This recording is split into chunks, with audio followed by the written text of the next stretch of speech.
Bulchiinsa magaalaa Adaamaa kutaa magaalaa Dambalaatti qonnaan bultoonni aanaa Wanjii maatii milishootaaf ooyiruu qotan bulchaan bulchiinsa aanaa Wanjii obbo Qumbiiloon Galee caasaa nageenya magaalaa isaa kabachiisaa jiru kanaaf hawaasa hirmaachisuun lafa isaanii qochisiisaa kan jiran ta'uu dubbatu. Caasaa nageenya akkasumas milishaa hojii nageenya irratti bobba'ee nageenya kabachiisuudhaaf halkanii guyyaa aduu fi qorra otoo hin jedhin hojii nageenya kabachiisuu fi sirna itti fufsiisuudhaaf halkanii guyyaa hojjetuuf maasii kana qonnee jirra.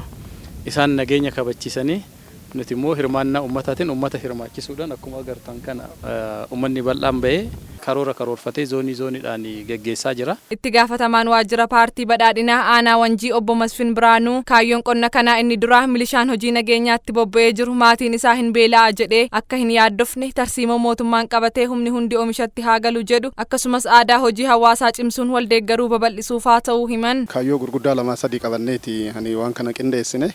Inni jalqabaa caasaan nageenyaa milishaan gaachana biyyaa gaachana sirnaa nageenya amansiisaa fiduudhaaf hojii nageenya irratti bobba'ee jira.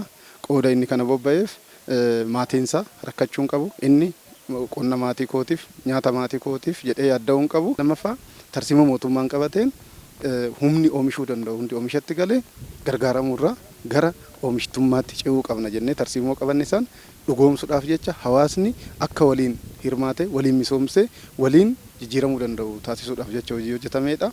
Inni dhumaaf inni sadaffaani aadaa hojii hawaasaa jijjiiruu danda'uu qabna jenneeti jechuudha. Itti gaafatamaan waajjira qonnaa aanichaa obbo Dhaabii Badhaadhaa qonni kun kan jalqabaa ta'uu himanii facaasaa irraa hanga haamamee callaan isaa manatti galutti kan deeggaran ta'uu himan. Uummataaf jecha haala bulaa waan ta'eef caasaa kana dursanii isaaniif haala mijeessanii qotuu qabna jennee namaan bulu. Amma qonnaan jalqabnee irraa hanga facaasaa hanga aramaatti hanga haamatti hanga sassaabitti adadaan itti deemamaa ta'e. Hojii raawwachiisaan olaanaa kutaa magaalaa Dambalaa obbo Lammaa Baqqalaa sagantaa jalqabsiisa qonna kanaa irratti argamuun ergaa dabarsaniin caasaa nageenyaa ergamarra jiraniif maatiin isaanii akka hin beelofneef hojiin kun hojjetamaa kan jiru ta'uu himanii qonnaan bulaan hundi yeroo kamittuu caasaa nageenyaa kana cina dhaabbachuu akka qaban dhaaman. Maatiiwwan milishaa kan karaa adda addaatiin ergamarratti opereeshinii irratti ergamaan caasaa nageenya gizee adda addaa opereeshinii bobba'aniif sagantaa kana aanan kun zoonii diddiimtu of danda'e jechaadha.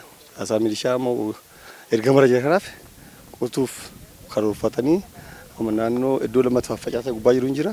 Iddoo kanatti kan jiran immoo kanaan dura tiraaktaraan qotame hirmaannoo uummataati jechaadha. Amma keessatti qurxaa jiru.